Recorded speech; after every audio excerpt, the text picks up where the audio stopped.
사도 바울이 1차, 2차, 3차 전도여행을 하면서 3차 전도여행 때 에베소에서 3년 이상을 머물렀다고 말씀을 드렸습니다. 두란노라고 하는 서원에서 말씀을 전했고, 그곳에서 많은 귀신들이 쫓겨나가고 또 병자들을 고쳤습니다. 그러면서 이 에베소가 어마어마하게 변화됩니다.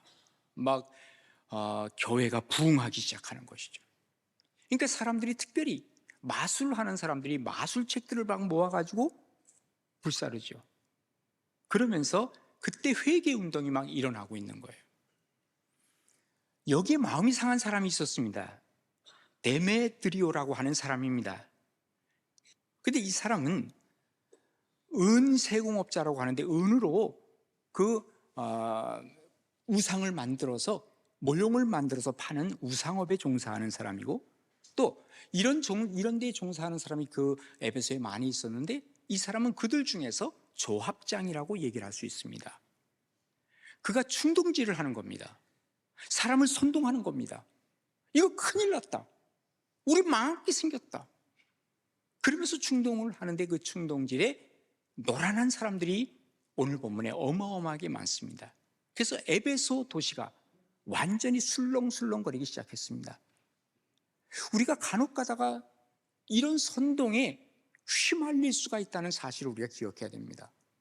우리의 신앙이 넘어갈 것은 넘어가야 되는데 넘어가지 못하고 발목이 잡혀가지고 그저 그 자리에서 머뭇하다가 신앙 잃어버리는 사람이 많더라, 그 말입니다. 그럼 우리가 무엇을 넘어가야 할 것이냐? 첫째로는 물질의 문제를 우리가 해결하고 넘어가야만 합니다. 오늘 본문 23절부터 보시면 그때쯤인데요. 그때쯤이 뭐예요? 아까 말씀드린 이런 배경을 얘기하고 있습니다. 에베소가 막 부흥해가고 있고, 그리고 사람들이 막 마술책을 막 태우고 이럴 때 그 도로 말미암아 적지 않은 소동이 있었으니, 지금 여기서 술렁술렁거리고 한쪽에서는 막 신앙이 성장해가고 있고, 반면에 즉 데메드리오라고 하는 어떤 은장색이, 아까 말씀드렸죠? 이 데메드리오라고 하는 사람 이름부터도 참 희한하게 데모를 잘하게 생겼죠. 데메드리오입니다. 그가 어떤 은장색이라 해서 은으로 뭘 만드는 사람이에요. 그러면서 은으로 아데미의 신상 모델 모형을 만들었어요. 그러면서 직공들에게 적지 않은 벌이를 하게 하더니 그랬어요. 직공들이 있는데 그들이 많은 돈을 벌어들이게 되었다라고 하는 얘기입니다. 그래서 그가 그 직공들과 그러한 영업하는 자들을 다 모아서 뭐라고 얘기합니까? 여러분도 알거니와 우리의 풍족한 생활이 이 생업에 있지 않습니까? 그런데 어떻다는 거예요? 요놈의 바울이 와서 에베소뿐만 아니라 거의 전 아시아를 통하여 수많은 사람을 권유하여 말하되, 사람의 손으로 만든 것은 신이 아니라 하니 이는 그대들도 보고 들은 것이라. 그러니 이제부터 어떻게 되겠다는 거예요? 우리의 수입이 줄어든다, 이거예요. 여러분, 복음이 증거되기 시작하면 어떤 일이 벌어져요? 사주팔자 보는 사람, 점 보는 사람 가겠어요, 안 가겠어요? 신앙이 생기면 갈 수가 없죠. 그러니까 여기 이런 사람들이, 점치는 사람, 이런 사람들이 영업이 안 되기 시작하는 거예요. 또 술집이 잘 될까요, 안 될까요? 안 되죠. 사창가도 문을 닫을 때가 오는 겁니다. 이게 뭘 얘기를 하고 있어요? 이 사람들, 그 업에 종사하는 사람들은 불평이 있을 수밖에 없는 거죠. 그래서 지금 사도 바울이 복음을 증거하는 것에 대해서 방해를 하기 시작을 했다, 그 말이에요. 여러분, 우리가 살아가면서 이런 손해 저런 손해를 보지만 정말 우리의 마음을 막 움직일 수 있는 손해가 뭔지 아세요? 아닌 것 같지만 물질의 손해를 보는 건 어느 누구도 견딜 수 없어 하는 것입니다. 왜? 우리가 물질에 의해서 많이 움직이기 때문에 그렇습니다. 물질 문제로 말미암아 정신세계가 타격되는 일들이 너무너무 많다는 사실을 우리가 압니다. 더 나아가서 신앙의 문제까지도 우리는 잃어버릴 수 있다는 사실을 우리가 많이 보게 됩니다. 오늘 본문이 바로 그겁니다. 사도 바울이 복음을 전했더니 이 복음 때문에 지금 여기 우상을 만드는 사람이 돈벌이가 안 된다고 해가지고 사도 바울을 잡아 죽이겠다고 하는 얘기입니다. 그런데 바로 그때에 여기 이 우상을 섬기는 이런 사람들이 우상을 제작했고 판매하다 보니까 사람들에게 존경을 받고 돈도 많이 벌었다고 하는 것입니다. 그런데 사도 바울이 와서 한다는 말이, 사람의 손으로 만든 것은 이 신이 아니야. 우상이라는 것을 얘기하기 시작하니까 뭐가 줄어들기 시작해요? 수입이 줄어들기 시작하는 겁니다. 그때 이제 이 조합장으로 있었고 이것으로 인해서 돈을 가장 많이 벌었다고 얘기할 수 있는 데메드리오라고 하는 이 사람이 사람들을 모으기 시작했습니다. 지금도 에베소에 가면은 어마어마한 극장이 있습니다. 거기 2만 5천 혹은 2만 6천 명이 들어갈 수 있는 큰 극장입니다. 지금도 가끔 갖다 쓰고 있습니다. 그 극장에 사람들을 모으기 시작했는데 특별히 바울과 함께 있었던 가이오 그리고 아리스다고 이런 사람들을 붙잡아가지고 바울은 잡지 못했지만 소동을 일으키고 그들을 죽이려고 그런 생각을 갖고 있었던 것입니다. 사실은 사도 바울이 여기에서 지명수배자가 된 거예요. 잡지는 못했습니다. 그래서 나중에 보면 이 3차 전도여행을 에베소에서 또 쭉 돌아와가지고 또 데살로니가를 통해서 뭐 고린도를 통해서 이렇게 다시 돌아가지 않습니까? 돌아갈 때 에베소를 들리려고 했지만 들리지 않았어요. 거기서 한 50km 정도 떨어진 곳에 밀레도라고 하는 곳으로 장로들을 보고 오라 그랬어. 왜 그랬어요? 물론 시간이 없는 것 때문에 그렇다고 하지만 시간 없는 것보다 거기에 가면 지명수배를 받아가지고 죽을 수 있기 때문에 밀레도에 와서 지금 장로들과 만났던 그런 역사를 성경은 기록을 해주고 있죠. 아무튼 간에 지금 여기 데메드리오는 바울을 꼭 죽이고 싶었던 것 같습니다. 그리고 뿐만 아니라 지금 바울이 자기의 그 돈 버는 것들을 망치고 있다고 그렇게 생각을 하고 있는 것이죠. 물질을 최고의 가치로 두고 있을 때 우리는 기억해야 할 것이 있습니다. 그 배후에 누가 있느냐? 사탄이 있는 겁니다. 처음에 에덴 동산에서부터 그랬습니다. 하나님은 하나님의 말씀을 주셨습니다. 아담과 하와에게 뭐라 그래요? 너 선악과 먹지 마라, 먹는 날에는 정령 죽으리라 그랬어요. 그런데 사탄이 뱀에게 들어가서 한다는 말이 너 먹어봐. 먹으면 어떻게 되는 줄 알아? 너 말이야 먹으면 눈이 밝아지는 거야. 하나님처럼 된다. 먹음직하고 보암직하고 지혜를 줄 만큼 참 탐스러운 것을 그에게 보여주기 시작한 거예요. 뭘 얘기를 하고 있습니까?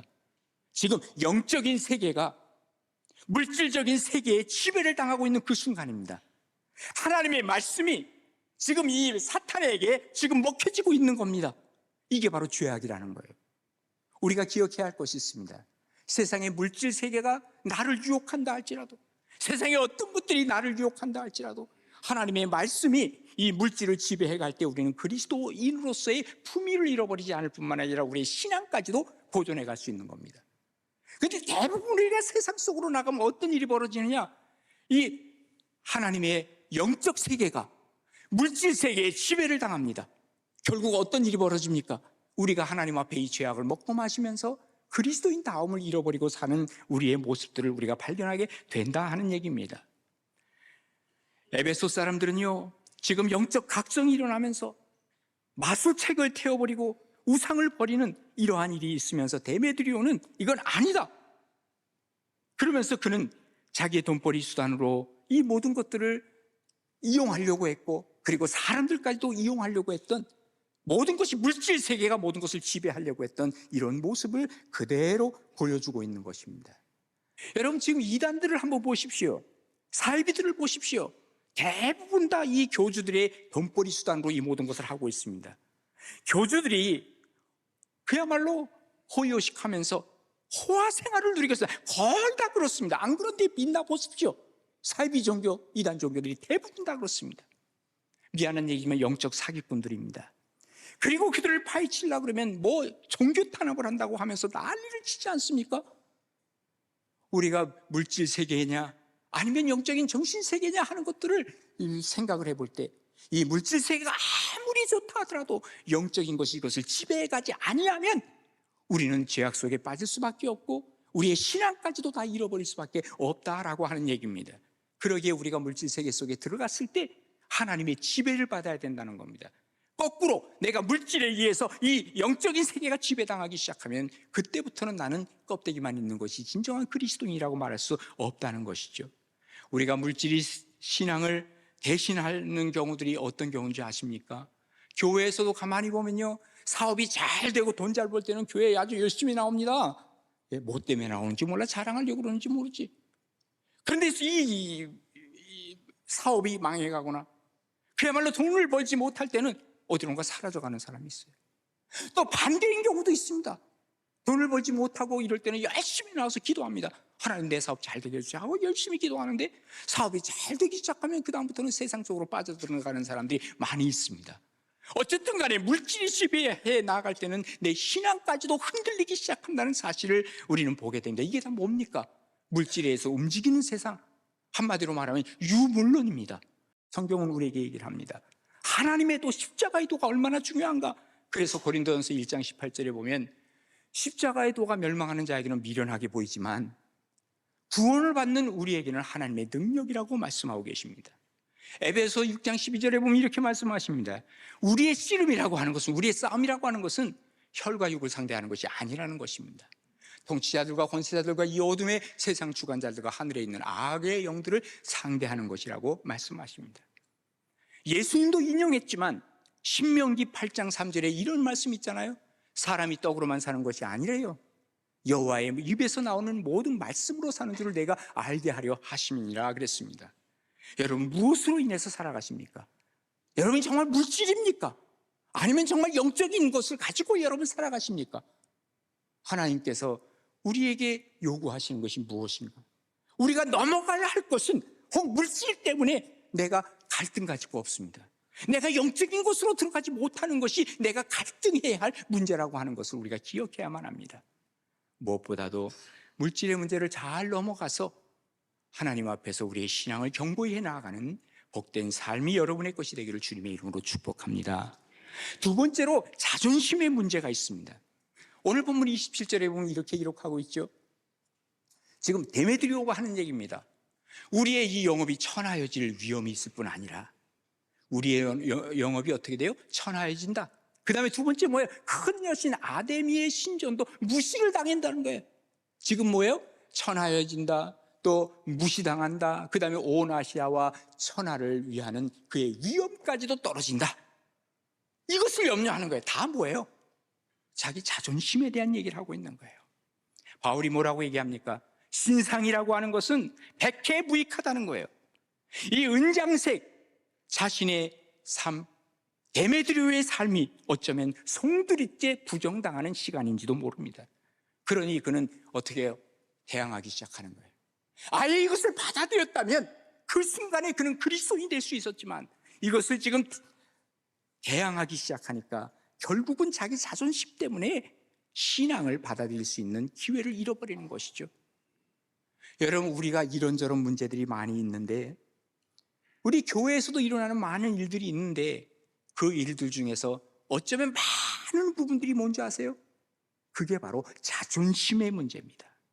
자존심 때문에 교회를 떠나기도 하고요, 자존심 때문에 하나님까지도 떠날 때가 많이 있습니다. 이건 뭘 얘기해요? 자존심 하나 잃는 것만도 기분 나쁜데 신앙까지 잃어버린다면 정말로 많은 것을 잃어버리는 겁니다.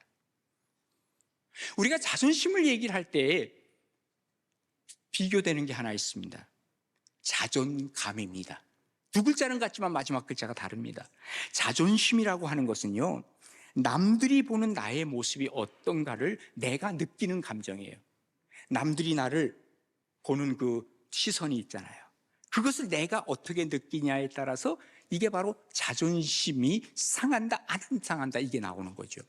다시 말해서 외부의 평가에 민감하다는 거예요.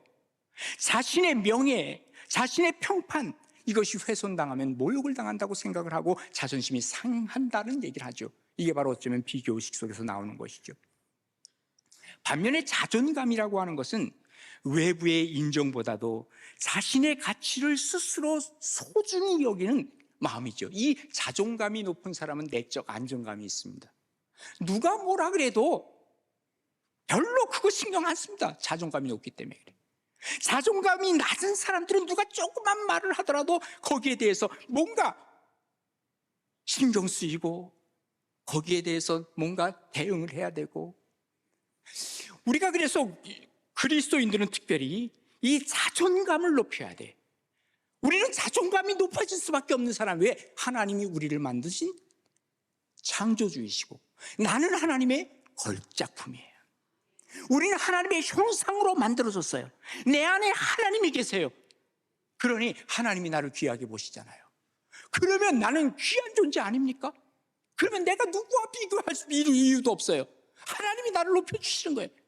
우리는 스스로 자존감을 높이고, 자존심 같은 거는 다른 사람이 뭐라 그러면 어때? 하나님께서 나를 인정하시는데 자존심은 낮추고 자존감은 높이고, 바로 이게 그리스도인의 삶의 행복이라고도 얘기를 할 수 있는 것이죠. 바울은 고린도 교회를 칭찬했죠. 그래서 고린도전서에 보면, 고린도전서 1장에 보면 이렇게 얘기를 합니다. 야, 고린도 교인들아, 이것은 너희가 그 안에서 모든 일, 곧 모든 언변과 모든 지식이 풍족하다. 야, 너희들 보니까 말도 잘하고, 그리고 너희들 말이야 지식이 풍족해. 첫 번째 칭찬. 두 번째 칭찬, 그리스도의 증거가 너희 중에 견고하게 해서, 야, 너희들은 그리스도의 증거를 견고하게 갖고 있단다. 참 훌륭해. 세 번째, 너희가 모든 은사에 부족함이 없어. 그렇죠? 고린도 교회 교인들이 은사가 많잖아요. 그 다음에 네 번째, 우리 주 예수 그리스도의 나타나심을 너희들은 기다리고 있다. 칭찬한 거예요. 이때까지만 하더라도 이 고린도 교회 교인들은 얼마나 좋았어. 그런데 넘어가면서 3장에 보면 뭐라고 지적을 하냐면, 형제들아, 내가 신령한 자들을 대함같이 너에게 말할 수 없어. 한마디로 말해서 너희가 신령하지 않다는 거죠. 그리고 육신에 속한 자고 그리스도 안에서 어린아이들을 대함과 같이 하노라. 꼭 어린아이 같아. 어쩌면 이렇게 성숙하지 못했니? 이 말을 하니까 고린도 교인들이 발끈한 거예요. 자존심 상한 거예요. 그래서 나중에 사도 바울이 고린도 후서를 써서 이 모든 것들을 다시 시작을 한 것을 우리는 보게 됩니다. 자존심 건드렸더니 싸우자고 덤벼들란 거예요. 신앙보다도 자존심을 더 중요하게 생각하는 사람들이 얼마나 많은지 모른다, 그 말이에요. 하나님보다도 세상적인 것들을 우리가 귀하게 여길 때 자존심 상했다는 얘기를 하는 거예요. 자존심을 내려놓을 때 비로소 하나님을 보게 되고, 자존심을 내려놓았을 때 비로소 하나님과의 만남이 되고 하나님의 도우심을 받게 되는 거예요. 탕자가 말이죠, 아버지 집을 떠났어요. 근데 거기서는 돼지들이 먹는 쥐염 열매로 그냥 배를 채울 수밖에 없는 그런 상황이었어요. 그때 탕자가 하는 말이 뭐예요? 나 아버지 집으로 돌아갈 거야. 내가 그 집에 가서 하인이 되지, 하인으로라도 난 거기 살 거야. 종으로 살 거야. 자존심 다 내려놨어. 그리고 아버지 집으로 가는 거예요. 아버지가 그를 다 복권시키잖아요. 이 자존심을 내려놓을 때 아버지의 도움을 받을 수 있다는 거예요. 진짜는요, 가짜 앞에서 주눅이 들게 돼 있어요. 제우스 신이 자식을 낳았다 그래서 쌍둥이 누구예요? 여기 아데미와, 그리고 또 아폴로를 낳았다 그랬어요. 아데미가 하늘에서 떨어졌다 그랬어요. 그래서 순례객들이 그곳에 그 신전을 지어놓고 어마어마한 사람들이 언제나 몰려들었어요. 그 신전의 길이가 얼만큼 되는지 아세요? 120m. 120m면 어느 정도가 되냐면 여기 구미 초등학교 운동장 2배 됩니다. 그리고 이쪽으로는요 60m. 그 정도의 큰 신전을 만들고 거기 기둥이 몇 개인지 알아서 127개의 기둥이 있어요. 그 정도로 대단한 것을 만들어 놓고 사람들이 이곳에 막 모여가지고 하는데, 사도 바울이 한다는 말이, 야, 이거 다 손으로 만든 거 아니야? 이거 다 신이 아니야? 아이고, 자존심 상해. 에베소 사람들이 자존심 상하는 거지. 조금은 있었는데 여기에 불을 확 지핀 게 누구예요? 바로 데메드리오가 불을 붙인 거예요. 자, 우리가 이렇게 당하고 있어. 자존심 상하잖아. 예? 기억해야 할 것이 있습니다. 20세기 최고의 신학자라고 하는 칼 발트가 그런 얘기를 합니다. 자존심이야말로 원죄의 뿌리라 그랬어요. 원죄의 뿌리가 자존심이라는 거예요. 자존심 때문에 신앙 잃지 마시고, 자존심 때문에 관계 잃어버리지 마시고, 자존심 때문에 더 큰 것 잃어버리지 아니하는, 그래서 이것을 뛰어넘는 복된 우리 가나안의 모든 식구들 되시기를 주님의 이름으로 축복합니다. 한 가지가 더 남아있어요. 우리의 문제를 넘어가야 할 문제, 군중심리의 문제입니다. 자, 오늘 28절부터 보시면 그들이 이 말을 듣고 분노가 가득하여 외쳐 이르되, 지금요 데메드리오가 하는 얘기를 듣고 막 분노가 끓는 거예요. 그러면서 크다 에베소 사람의 아데미요 그랬습니다. 오늘날로 얘기하면 뭐예요? 아데미 하고 연호를 지금 외치고 있는 거예요. 크다 얘를 에베소 사람의 아데미요 하니 온 시내가 다 요란하게 되었어요. 그리고 바울과 같이 다니는 마게도냐 사람 가이오와 아리스다고를 붙들어서 일제히 연극장으로 달려 들어가는 길이라. 바울은 지금 붙잡지 못했는데 여기 가이오와 아리스다고를 붙잡아서 그를 지금 어떻게 해코지하려고 지금 연극장으로 들어가는 거예요. 바울이 백성 가운데 들어가고자 하나 제자들이 말렸어요. 바울이 왜 거기 들어가려고 그랬어요? 가이오와 그리고 아리스다고를 구하기 위해서 그곳에 들어가겠다는 거예요. 근데 제자들이 말리는 거예요. 들어가면 그는 죽는 거니까. 또 아시아 관리 중에 바울의 친구 되는 어떤 이들이 그에게 통지하여 연극장에 들어가지 말라 이렇게 권하는 사람도 있었어요. 자, 사람들이 외쳐 어떤 이는 이런 말을 하는 거예요. 어떤 이는 저런 말을 하는 거예요. 야, 우리가 여기 왜 왔지? 잘못하면 우리 죽는데. 안 죽거든요. 야, 잘못하면 우리 이제 장사 다 끝났대. 그거 아니거든요. 근데 이런 말 저런 말을 하면서 막 유언비어가 막 나오기 시작하는 거예요. 그래서 모인 무리가 분란했어요. 우리가 왜 왔냐 여기? 태반이나 어찌하여 모였는지 알지 못하더라. 지금요, 원래 있었던 팩트는 어디론가 사라지고 자기들이 지금 여러 난무하는 말들 때문에 지금 여기 모인 것을 그들은 알게 되었다, 그 말이에요. 데메드리오는요, 선동가예요. 그래서 많은 사람들을 가스라이팅하고 있는 거예요 지금요. 그랬더니 군중들이 많이 모였어요. 근데 왜 모였는지 이유를 모르는 거예요. 예수님이 왜 죽었습니까? 예수님을 십자가에 못 박은 게 뭡니까? 군중들의 외침이었습니다. 예수님 분명히 말씀하셨죠. 십자가 지시면서 하시는 말씀이 저들이 자기가 하는 일을 모른다 그랬어요. 왜 이 일을 하는지 모른다 그랬어요. 다수가 옳다고요? 천만의 말씀. 그렇지 않습니다. 위험합니다. 언제나 어디서나 군중들의 특징이 뭔지 아세요? 개인이 드러나지 않아요. 그렇기 때문에 익명성이 있다는 거예요. 그러니까 군중들이 모이기 쉬운 거예요. 그리고 책임감이 없어요. 개인 판단보다는 집단 감정에 동조하고 또 다수를 따르는 비합리적이요, 이것은 전염성이 강하다는 게 바로 군중의 특징입니다. 예수님은 그러기에 군중들에 대해서는 별로 신경 안 썼어요. 예수님은 누구에 대해 신경 썼냐? 제자들에게 신경을 쓰고 제자를 선택하셨어요. 이게 바로 하나님의 목적을 이루는 길이었다는 것이죠. 군중 심리를 따르다 보면 하나님 보입니까? 안 보입니다. 군중 심리에 따라 보면 사람이 보이니까 사람도 안 보입니다.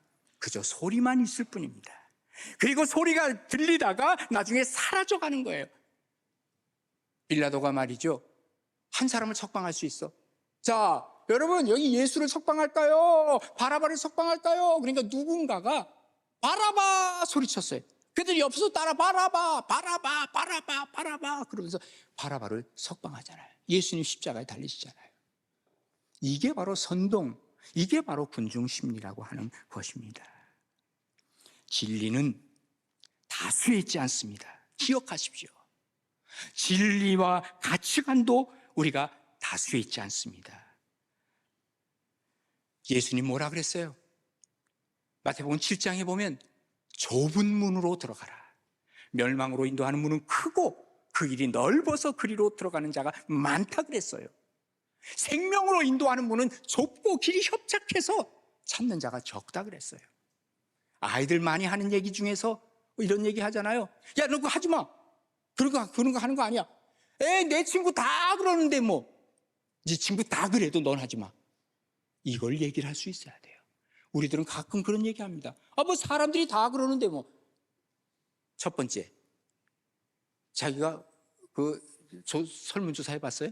다 그러는지 아닌지 어떻게 알아? 두 번째, 다른 사람이 다 그래도 자기는 안 그래야 돼. 왜? 나는 그리스도인이니까. 근데 우리가 사람들 따라가는 것이 아니라 누구 따라가는 거예요? 하나님 따라가는 것이죠. 시청률이 높다고 해서 좋은 방송입니까? 기억하세요. 물건이 많이 팔렸다고 해서 그 물건이 좋은 제품입니까? 착각하지 마세요. 베스트셀러라고 해서 그 책이 잘 써진 책입니까? 판단력을 가지라요.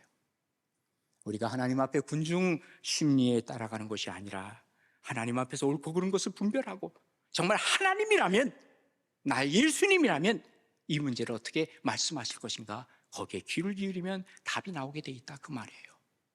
지금 우리가 내려놔야 할 것이 있습니다. 그런데 발목이 붙잡혀가지고 여기에서 넘어가지 못하는 일들이 뭐냐?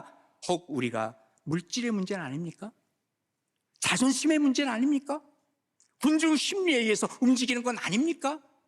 한번 잘 나 자신을 점검해 보고 기분이 나쁘더라도 하나님 앞에서 난 신앙인이기 때문에 신앙을 견고히 붙들고 하나님 앞에 서 나아가는 복된 우리 가나안의 모든 식구들 되시기를 주님의 이름으로 축복합니다.